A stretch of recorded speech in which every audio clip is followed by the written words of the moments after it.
Hello दोस्तों, आज मैं आप सभी के बीच में एक महत्वपूर्ण वीडियो लाया हूँ। यह वीडियो एग्रीकल्चर से संबंधित है, तो मैं चाहूँगा कि आप यह वीडियो लास्ट तक ज़रूर देखें। अगर वीडियो आपको पसंद आए तो कृपया वीडियो को लाइक कीजिए। चैनल पर नए हैं तो चैनल को सब्सक्राइब कीजिए। दोस्तों, आज के इस वीडियो में हम लोग प्लांट फिजियोलॉजी यानी कि पादप कार्यकी में प्रकाश संश्लेषण देखने वाले हैं। अगर आप मेरे और भी वीडियो देखना चाहते हैं तो आप चैनल पर जाकर देख सकते हैं, वहाँ पर प्लेलिस्ट बना दी गई है। साथ ही में जो लोग टेलीग्राम ग्रुप को नहीं ज्वाइन किए हैं वो लोग ज्वाइन कर लें। तो चलिए बिना टाइम गवाए वीडियो को शुरू करते हैं। और वीडियो पसंद है तो वीडियो को लाइक कीजिए, चैनल पर नए हैं चैनल को सब्सक्राइब कीजिए। और टेलीग्राम ग्रुप का जो है लिंक जो है डिस्क्रिप्शन में दे दिया जाएगा, वहाँ से वो ज्वाइन कर लें। तो चलिए वीडियो को शुरू करते हैं।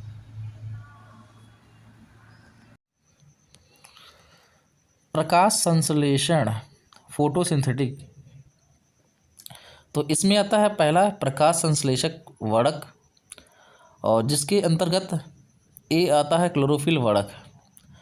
तो क्लोरोफिल क्या होता है?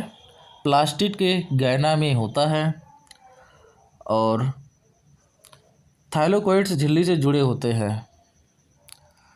तो कहाँ पे होता है क्लोरोफिल? क्लोरोफिल जो है ये प्लास्टिड के गैना में होता है, और गैना में जो है प्रकाशीय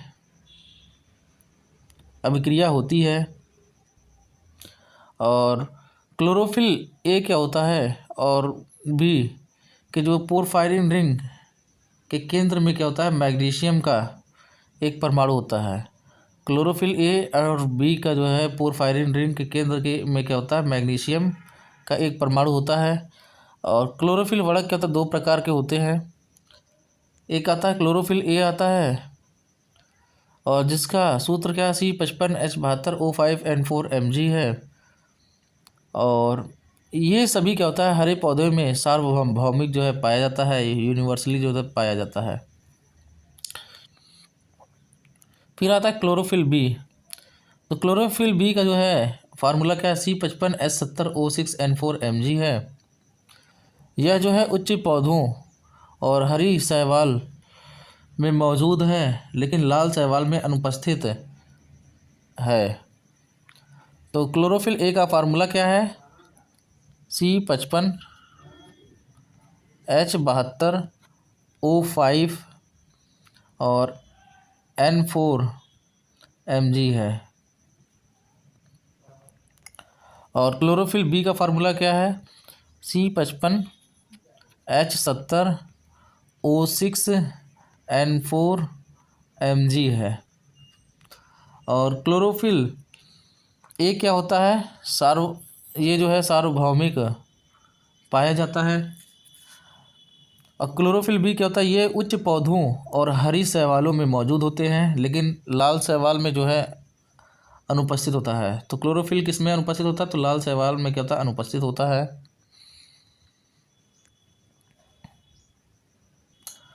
बाकी प्रकाश में अभिक्रिया कहाँ पे होती है? तो गैना में होता है, और अंधकार रहेगा तो स्ट्रोमा में होता है। अब बी आता है कैरोटीनॉयड वर्णक। कैरोटीनॉयड वर्णक क्या होता है? तो कैरोटीन और जेंथोफिल को एक साथ कैरोटीनॉयड कहा जाता है। कैरोटीन और जो है प्लस जेंथोफिल को एक साथ क्या कहा जाता है?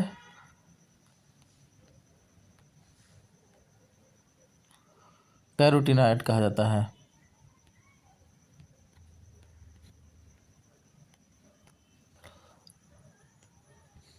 और यह जो है टेरपिनॉयड नामक यौगिकों के बड़े समूह से संबंधित हैं। और कैरोटीनॉयड में क्या होता है? ये वसा में घुलनशील पीले वर्णक होते हैं। और कैरोटीनॉयड क्या होता है? क्लोरोप्लास्ट और क्रोमोप्लास्ट में स्थित होते हैं। तो कैरोटीनॉयड वर्णक क्या होता है? कैरोटीन प्लस जो है जेंथोफिल को एक साथ कैरोटीनॉयड कहा जाता है। कैरोटीन और जेंथोफिल को एक साथ क्या कहते हैं? तो कैरोटीनॉयड कहते हैं। और यह टेरपिनॉयड्स नामक जो था यौगिक के बड़े समूह से संबंधित होते हैं। तो ये किससे बड़े समूह से संबंधित होते हैं? टेरपिनॉइड नामक यौगिक के बड़े समूह से संबंधित होते हैं। और ये वसा में घुलनशील जो है पीले वड़क होते हैं। और कैरोटिनॉइड जो है क्लोरोप्लास्ट और क्रोमोप्लास्ट में स्थित होता है। अब अगला है कैरोटीन। तो कैरोटीन क्या होता है? तो नारंगी पीले रंग का, और इसका सूत्र क्या है? तो C40 और H56 है। तो कैरोटीन क्या होता है? नारंगी पीले रंग का होता है और इसका फार्मूला क्या है? C40 H56 है। और यह जो है गाजर की जड़ों में प्रचुर मात्रा में होता है और इसका नाम क्या है? कैरोटीन है।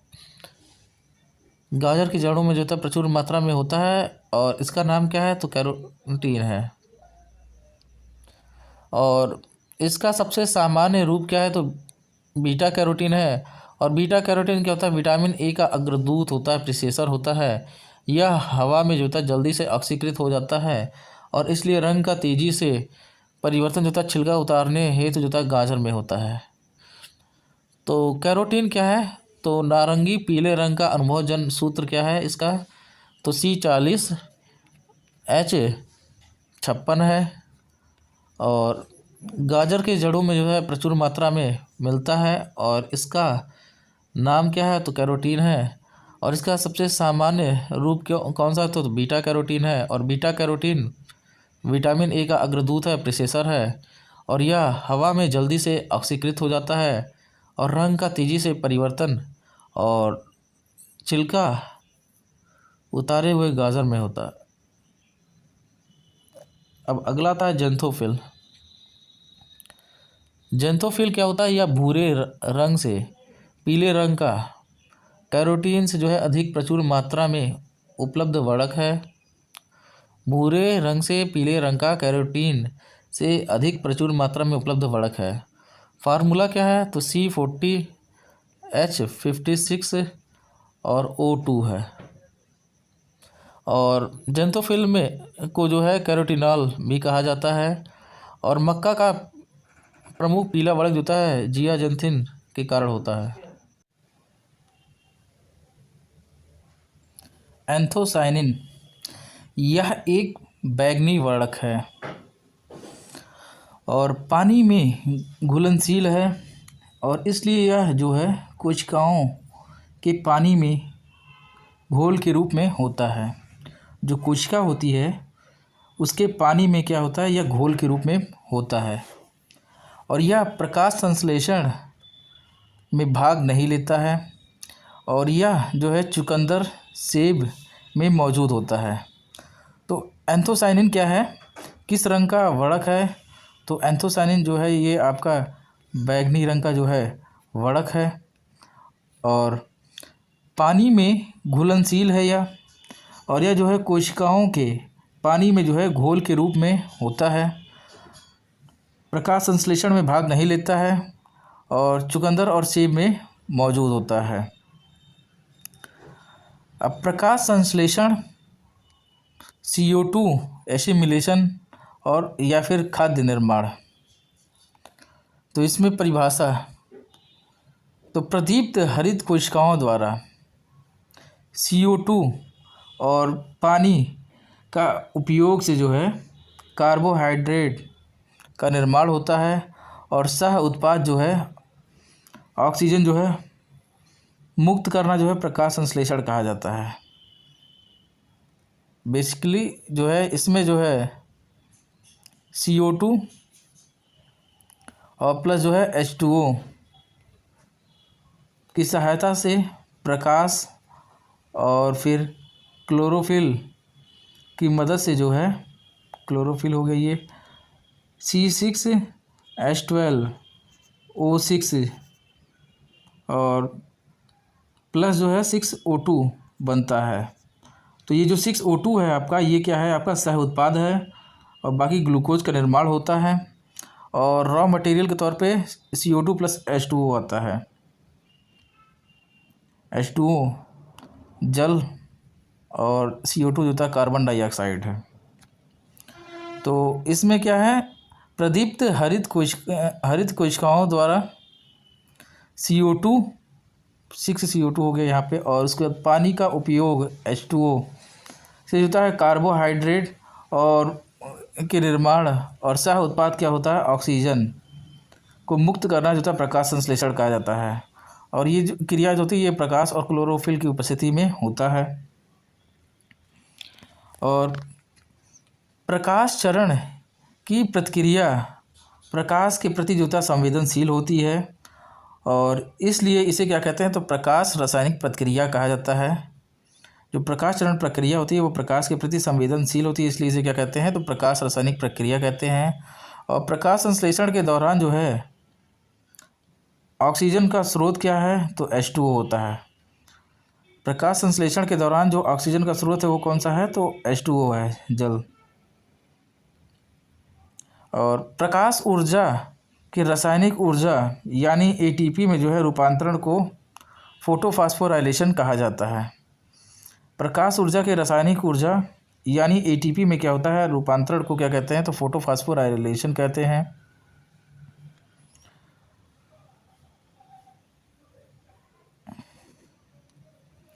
और प्रकाश ऊर्जा द्वारा हाइड्रोजन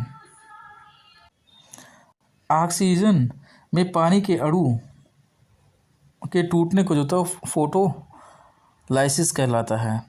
तो प्रकाश ऊर्जा द्वारा इसमें क्या होता है प्रकाश ऊर्जा द्वारा हाइड्रोजन और ऑक्सीजन में क्या होता है पानी के अणु जो होता है H2O को तोड़ना क्या कहलाता है तो फोटोलाइसिस कहलाता है। और इसमें जो होता है दो चरण में होता है, एक होता है प्रकाशीय चरण होता है और दूसरा होता है अप्रकाशीय चरण। जो प्रकाशीय प्रक्रिया होती है वो किस में होता है तो वो ग्रैना में होता है, और अप्रकाशीय अभिक्रिया जो होता है ये स्ट्रोमा में जो होता है आपका। तो अब इसी को देखेंगे आगे। तो प्रकाशीय प्रक्रिया पहला है जिसको लाइट रिएक्शन कहते हैं। तो प्रकाशीय प्रतिक्रिया जो होता है स्थल क्या होता है तो यह जो है ग्रैना के जो होता है थैलेकॉइड से और वर्णक पर जो होता है निर्भर करता है। और इसमें जो है प्रकाश प्लस जो है H2O से जो है ऑक्सीजन जो है जारी होता है। प्रकाश प्लस H2O से क्या होता है ऑक्सीजन जो है जारी होता है। तो प्रकाशीय प्रक्रिया का स्थल क्या है ग्रैना के जो होता है थैलेकॉइड्स होता है। ग्रैना जो है जो मौजूद रहता है उसमें क्या होता है थैलेकॉइड्स के ऊपर जो है ये रहते हैं। तो प्रकाशीय प्रक्रिया जो है जिसे इंग्लिश में लाइट रिएक्शन कहते हैं इसका स्थल क्या है तो ग्रैना है के थैलेकॉइड्स हैं और वर्णक पर जो है निर्भर करता है। और इसमें प्रकाश प्लस H2O से क्या होता है ऑक्सीजन जारी होता है। अब आता है इमर्सन प्रभाव। इमर्सन प्रभाव में क्या होता है हरे रंग का पौधा मोनोक्रोमेटिक प्रकाश के संपर्क में होता है। हरे रंग का पौधा किसके संपर्क में होता है तो मोनोक्रोमेटिक प्रकाश के संपर्क में होता है। यानी लाल क्षेत्र में 680 nm से अधिक जो है तरंगदैर्ध्य होता है, और लाल क्षेत्र के लंबे समय तक प्रकाश संश्लेषण की दर जो है कम हो जाती है, और यानी क्वांटम जो होता है उपज में जो होता है कमी होता है। और इस प्रभाव को लाल बूंद यानी कि रेड ड्रॉप इफ़ेक्ट भी कहते हैं। तो और फिर क्या है मिश्रित प्रकाश द्वारा उत्पादित क्वांटम उपज अलग अलग जो होता है उपयोग किए जाने वाले प्रकाश के दो बीमों से प्राप्त कुल उपज से अधिक थी। और इस वृद्धि प्रभाव को जो था इमर्सन प्रभाव के रूप में जाना जाता है। तो इमर्सन प्रभाव में क्या होता है हरे रंग का पौधा मोनोक्रोमेटिक प्रकाश की जब संपर्क में होता है, यानी लाल क्षेत्र में जो कि 680 nm से अधिक जो है तरंगदैर्ध्य होता है, और लाल क्षेत्र में लंबे समय तक प्रकाश संश्लेषण की दर जो है कम होती है। लाल क्षेत्र जो होता है उसमें लंबे समय तक प्रकाश संश्लेषण की दर कम होती है, यानी क्वांटम उपज में जो है कमी आती है। और इस प्रभाव को क्या कहते हैं तो रेड ड्रॉप इफ़ेक्ट कहते हैं।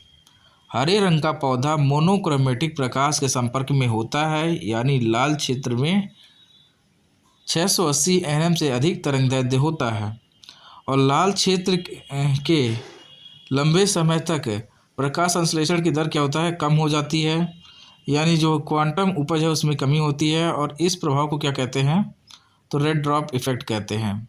और मिश्रित प्रकाश द्वारा उत्पादित क्वांटम उपज अलग अलग उपयोग किए जाने वाले प्रकाश के दो बीमों से प्राप्त कुल उपज से अधिक थी, और इस वृद्धि प्रभाव को होता है इमर्सन प्रभाव के रूप में जाना जाता है।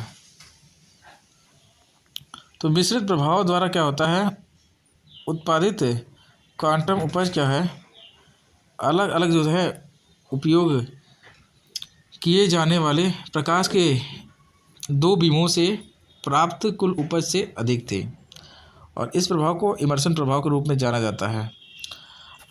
अब आता है अप्रकाशीय प्रक्रिया, जिसको डार्क रिएक्शन कहते हैं। तो प्रकाश संश्लेषण की अप्रकाशीय चरण जो होता है, यानी CO2 स्थिरीकरण, यह जो है हरित लवक के स्ट्रोमा में जो है संपन्न होती है। डार्क रिएक्शन किस में होता है, तो ग्रेना में होता था, और डार्क नहीं क्या कहते हैं, प्रकाशीय रिएक्शन किस में होता था, तो ग्रेना में होता था, और डार्क रिएक्शन किस में होता है, तो स्ट्रोमा में होता है। और अप्रकाशीय चरण की प्रतिक्रियाएं जो होता है तापमान के प्रति संवेदनशील होती हैं, और उन्हें जो है प्रकाश की आवश्यकता नहीं होती है। तो अप्रकाशीय नाम से क्या लगता है कि प्रकाश की आवश्यकता नहीं होता है, और ये तापमान के प्रति क्या होती हैं, संवेदनशील होती हैं। और यह जो है विशुद्ध रूप से रासायनिक प्रक्रिया और ब्लैकमैन प्रक्रियाओं के नाम से जाना जाता है। तो विशुद्ध रूप से रासायनिक प्रक्रिया और ब्लैकमैन प्रक्रिया से जाना जाता है, क्योंकि इसे जो होता है F ब्लैकमैन ने खोजा था, और जिन्होंने पहली बार जो होता है इसे अस्तित्व का जो होता है इसके अस्तित्व का जो है प्रदर्शन किया था। और यह जो है C4 पौधों में जो है पाई जाती है, क्योंकि C4 पौधों में क्रेंज एनाटॉमी पाई जाती है, और जहाँ प्रकाशीय अभिक्रिया तो मेसोफिल कोशिकाओं में होती है, लेकिन अप्रकाशीय अभिक्रिया क्या है, बंडल शीत में सेल में संपन्न होती है। ये इम्पोर्टेंट पॉइंट है कि प्रकाशीय अभिक्रिया कहाँ होती है, तो मेसोफिल कोशिकाओं में होता है। किस में होता है, तो C4 पौधों में होता है। जबकि अप्रकाशीय अभिक्रिया कहाँ होती है, तो बंडल शीत में होता है। तो अप्रकाशीय अभिक्रिया में क्या होता है, ये स्ट्रोमा में होता है, और प्रकाश संश्लेषण की जो है अप्रकाशीय अभिक्रिया में क्या है, CO2 का स्थिरीकरण होता है।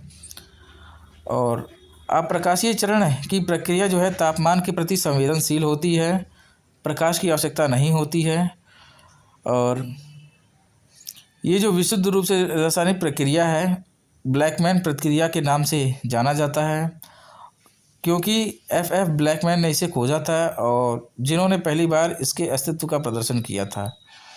और C4 पौधों में जो है पाई जाती है, क्योंकि C4 पौधों में जो है क्रेंज एनाटॉमी पाई जाती है, और जहाँ प्रकाशीय अभिक्रिया जो होता है मेसोफिल कोशिकाओं में तथा अप्रकाशीय अभिक्रिया बंडल शीत में होती है, सेल्स में होती है। अब आता है केल्विन चक्र, जिसको C3 चक्र भी कहते हैं। तो मुख्य रूप से गेहूँ, चावल, जौ, दाल, सोयाबीन, कपास, सूरजमुखी आदि में पाया जाता है। और ऐसे पौधों को C3 प्लांट्स कहा जाता है, क्योंकि केल्विन चक्र में जो है पहला स्थिर उत्पाद क्या होता है, फास्फोग्लिसरिक अम्ल, जिसको PGA कहते हैं, जो 3 कार्बन अणुओं से बना होता है। और इसलिए जो होता है C3 यौगिक की उपस्थिति के कारण ये C3 पादप कहते हैं इनको। तो केल्विन चक्र या C3 चक्र, तो मुख्य पौधे इसके अंतर्गत कौन कौन से आते हैं, गेहूँ आता है आपका, और चावल आता है, जौ आता है, दालें आती हैं, सोयाबीन आता है, आदि जो है आते हैं, सूरजमुखी भी आता है। और ऐसे पौधों को क्या कहते हैं, तो C3 पौधा कहते हैं, क्योंकि केल्विन चक्र का पहला स्थिर उत्पाद क्या है, फास्फोग्लिसरिक अम्ल है, जो 3 कार्बन अणु से बना होता है। और इसलिए C3 यौगिक को उपस्थिति के कारण इसे C3 पादप कहते हैं। C3 मतलब कार्बन के 3 यौगिक उपस्थित होते हैं। अब ब्लैकमैन का न्यूनतम या जो है सीमित कारक नियम क्या है? तो इसमें CO2 जो है प्रकाश ATP और NADH2 से क्या CH2O मिलता है, अपचयन होता है। यदि प्रकाश की तीव्रता जो है 2 बार बढ़ जाती है लेकिन CO2 की सांद्रता स्थिर है तो प्रकाश संश्लेषण की दर पर कोई वृद्धि नहीं होगा। कह रहा है अगर प्रकाश की तीव्रता 2 बार बढ़ जाती है और CO2 की जो सांद्रता है वो स्थिर रहता है तो प्रकाश संश्लेषण की दर पर कोई वृद्धि नहीं होता है। इसका मतलब है CO2 क्या होता है, एक सीमित कारक के रूप में कार्य करता है क्योंकि इसकी सांद्रता जो होता है न्यूनतम मात्रा उपलब्ध है। तो ब्लैकमैन का जो होता है न्यूनतम या सीमित कारक नियम में कहता है CO2 प्रकाश ATP और प्लस होता है NADH2 से क्या होता है CH2O का अपचयन होता है। और यदि प्रकाश की तीव्रता 2 बार बढ़ जाती है लेकिन CO2 की सांद्रता स्थिर होती है तो प्रकाश संश्लेषण की दर में कोई वृद्धि नहीं होगा। इसका मतलब क्या है, तो CO2 एक सीमित कारक के रूप में कार्य करता है, जितना होगा उतना ही होगा, उससे आगे नहीं। और इसकी सांद्रता जो होता है न्यूनतम मात्रा में उपलब्ध है। अब आता है हैच और स्लैग चक्र आता है जिसको C4 चक्र भी कहते हैं। और यह जो होता है गन्ना, मक्का, ज्वार, बाजरा आदि में पाया जाता है। और ऐसे पौधों को C4 पौधे जो है कहा जाता है। और C4 पौधों की पत्तियों में जो है क्रेंच एनाटॉमी होती है। तो हैच और स्लैग चक्र जिसको क्या कहते हैं, C4 चक्र कहते हैं। यह गन्ना, मक्का, ज्वार, बाजरा आदि में पाया जाता है। और ऐसे पौधों को जो है C4 पौधा कहा जाता है। और C4 पौधों की पत्तियों में क्रेंच एनाटॉमी होती है। और पहला जो है स्थिर उत्पाद 4 कार्बन यौगिक ऑक्सिलोएस्टिक एसिड होता है जिसको OAA भी कहते हैं। यह मैलिक एसिड बनता है और इसलिए इसका नाम C4 चक्र है। तो पहला स्थिर उत्पाद 4 कार्बन यौगिक जिसको जो है ऑक्सिलोएस्टिक एसिड या मैलिक एसिड बनता है और इसलिए इसका नाम क्या है, C4 चक्र है।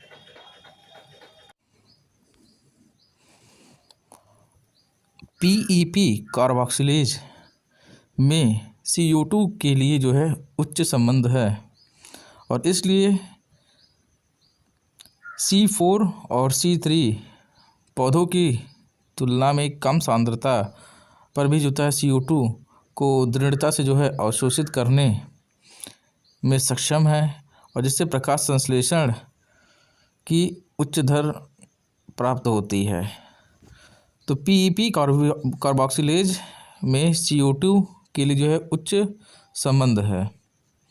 इसलिए क्या होता है कि जो C4 है और C3 पौधे की तुलना में जो है कम सांद्रता पर भी CO2 को दृढ़ता से अवशोषित करने में सक्षम है और प्रकाश संश्लेषण के उच्च दर प्राप्त होती है। और अधिकांश जो खरपतवार होते हैं वो C4 पौधे होते हैं। अगर C4 के एग्जाम्पल की बात करेंगे तो जो जितने भी अधिकांश खरपतवार हैं वो सब क्या होते हैं, C4 होते हैं। और C4 पौधों में फोटोशोषण की जो है कमी है और इसलिए जो है प्रकाश संश्लेषण की दर अधिक है। C4 में क्या होता है, फोटोशोषण जो है उसकी कमी है और इसलिए क्या होता है प्रकाश संश्लेषण की दर जो होता है अधिक होती है।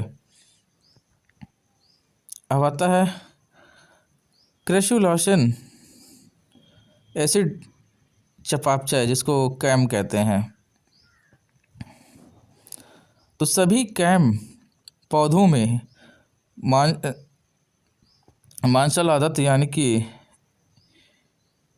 सक्यूलेंट हैबिट जो है और ऐसे पौधों में श्वसन के दौरान मुक्त होने वाली जो CO2 है को स्थिरीकरण करने की क्षमता भी होती है। तो क्रेसुलोनिक एसिड में क्या होता है जिसको कैम कहते हैं, तो ऐसे पौधों में श्वसन के दौरान मुक्त होने वाली जो CO2 है उसको स्थिरीकरण करने की क्षमता भी होती है। और ऐसे पौधे रात के दौरान जो है C4 पौधों की तरह और दिन में जो है C3 पौधे की तरह व्यवहार करते हैं। ऐसे पौधे क्या करते हैं, रात में C4 की तरह और दिन में C3 पौधों की तरह व्यवहार करते हैं। और इन पौधों में जो होता है सबसे धीमी प्रकाश संश्लेषण की दर है। प्रकाश संश्लेषण की दर क्या है, तो सबसे धीमी है। और कैम पौधों में रंध्र रात के दौरान खुलते हैं और दिन के समय जो है बंद होते हैं। जो कैम पौधे होते हैं उनमें रंध्र कब खुलते हैं, तो रात के दौरान खुलते हैं, और कब बंद रहते हैं, तो दिन के दौरान बंद रहते हैं। और प्रकाश संश्लेषण क्या होता है, इसमें सबसे धीमी प्रकाश संश्लेषण की दर होती है। और रात के दौरान C4 पौधों की तरह और दिन के दौरान C3 पौधों की तरह व्यवहार करते हैं। और इसके उदाहरण की बात करेंगे तो कौन कौन सा आता है, तो प्याज आता है, ग्वारपाठा आता है, लहसुन आता है, सीसल आता है, लिली आता है, और क्रसुलेसी परिवार के पौधे जैसे कैक्टस आता है, पाइनएप्पल आता है। तो इसके उदाहरण में कौन होता है, प्याज, ग्वारपाठा, लहसुन, सीसल, लिली और क्रसुलेसी परिवार के पौधे जैसे कैक्टस हो गया, पाइनएप्पल आता है। अब C3, C4 और कैम पौधों के बीच में अंतर क्या है, तो बात करेंगे चक्र का स्थल यानी पत्ती की संरचना की बात करेंगे।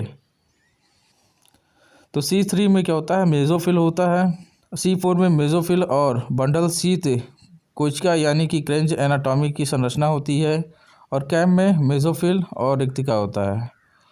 तो पत्ती की संरचना में क्या है, C3 में मेसोफिल, C4 में क्या होता है, मेसोफिल और बंडल शीत कोशिका यानी कि जो है क्रेंच एनाटॉमी संरचना होती है। और कैम में क्या है, मेसोफिल और रिक्तिका है होती है।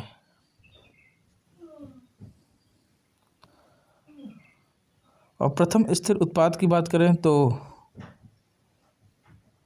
C3 में जो होता है PGA होता है, फास्फोग्लिसरिक एसिड 3 कार्बन युक्त। और C4 में OA होता है या मैलिक एसिड होता है 4 कार्बन वाला। और कैम में दोनों होते हैं।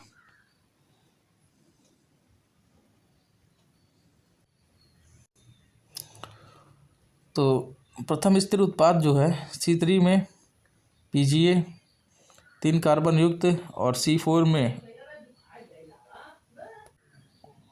ऑक्जेलिक एसिटिक एसिड OAA या मैलिक एसिड। और उसके बाद कैम में दोनों होता है।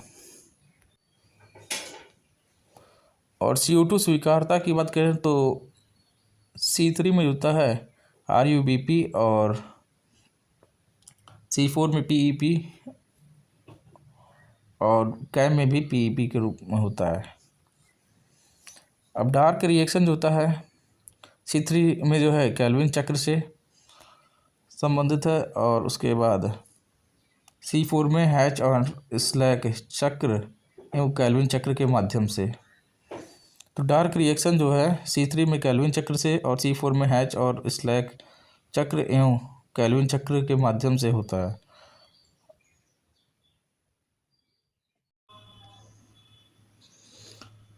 कंपनसेशन पॉइंट में CO2 सांद्रता, तो C3 में कितना होता है, 50 ppm होता है। ppm का पूरा नाम पार्ट पर मिलियन। और C4 में जो होता है 1 से 5 ppm होता है। तो C3 में कितना होता है, 50 ppm, 50 ppm। और C4 में 1 से 5 ppm होता है। अब प्रकाश संश्लेषण की दर की बात करते हैं तो C3 में क्या होता है, मध्यम होता है। C4 में उच्च होता है। और कैम में जो होता है धीमी गति से होता है। तो प्रकाश संश्लेषण जो है C3 में जो होता है मध्यम होता है, C4 में उच्च होता है और कैम में धीमी गति से होता है। और बायोमास उत्पादन में जो है C3 में मध्यम होता है, C4 में उच्च होता है और कैम में जो है निम्न होता है। तो बायोमास उत्पादन C3 में मध्यम, C4 में उच्च और कैम में जो है निम्न होता है। अब प्रकाश संतृप्ति बिंदु जो है C3 में निम्न होता है और C4 में क्या होता है, तो C4 में उच्च होता है और कैम में जो होता है मध्यम होता है। तो प्रकाश संतृप्ति बिंदु C3 में निम्न, C4 में उच्च होता है और कैम में मध्यम होता है। और प्रकाश श्वसन फोटो रेस्पायरेशन जो होता है C3 में उच्च होता है, C4 में कम होता है और कैम में भी कम होता है। तो प्रकाश श्वसन फोटो रेस्पायरेशन क्या है, तो C3 में जो होता है उच्च होता है, C4 में कम होता है, कैम में भी कम होता है। और वाटर यूज इफिशियंसी जो होता है C3 में कम होता है, धान में सबसे कम होता है वाटर यूज इफिशियंसी। उसके बाद C4 में जो है मध्यम होता है और कैम में उच्च होता है। तो वाटर यूज इफिशियंसी जो होता है C3 में कम होता है और उसके बाद C4 में मध्यम होता है और कैम में जो होता है उच्च होता है। और उत्सर्जन दर जो होता है C3 में उच्च होता है और C4 में जो होता है मध्यम होता है और कैम में जो है कम होता है। तो उत्सर्जन दर कितना होता है, तो C3 में उच्च होता है और C4 में मध्यम होता है और कैम में जो है कम होता है। तो दोस्तों, ये था आज का वीडियो। अगर वीडियो आपको पसंद आए तो कृपया वीडियो को लाइक कीजिए। अगर चैनल पर नए हैं तो चैनल को सब्सक्राइब कीजिए। मिलते हैं हम आपसे अगले वीडियो में। तब तक के लिए टाटा बाय बाय।